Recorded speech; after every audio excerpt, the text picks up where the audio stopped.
Есть элементарный наговор по...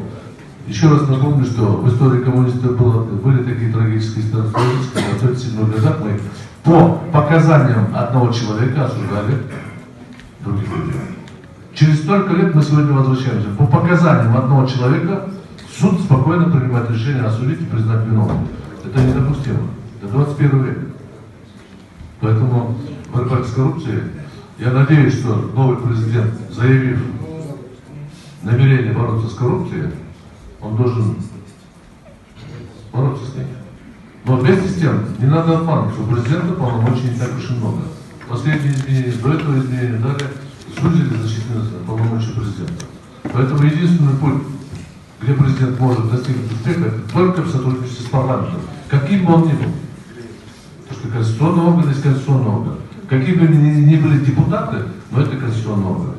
И поверьте мне, как депутат с многолетним стажем, что при смене правительства обычно симпатии депутатов тоже меняются.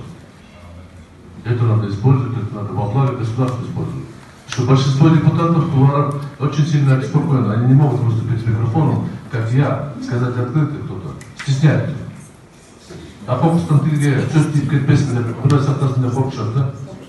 Поэтому сейчас уникальная ситуация, когда президент вместе с парламентом может выстроить законное правовое государство и пресечь факты коррупции. Здесь я открыто скажу, на исполнительную власть я не рассчитываю, потому что, к сожалению, они все участвовали в этой схеме. И вот это обновление можно ожидать. Другого пути у нас нет. Как бы мы ненавидели, я прошу прощения, вы ненавидели депутатов, они такие, какие есть. И каждый из них отдельно взятый замечательный человек. Но когда собирается, как правило, одобряют, вот это нам мешает. Поэтому в союзе с президентом можно, по-моему, достичь больших успехов.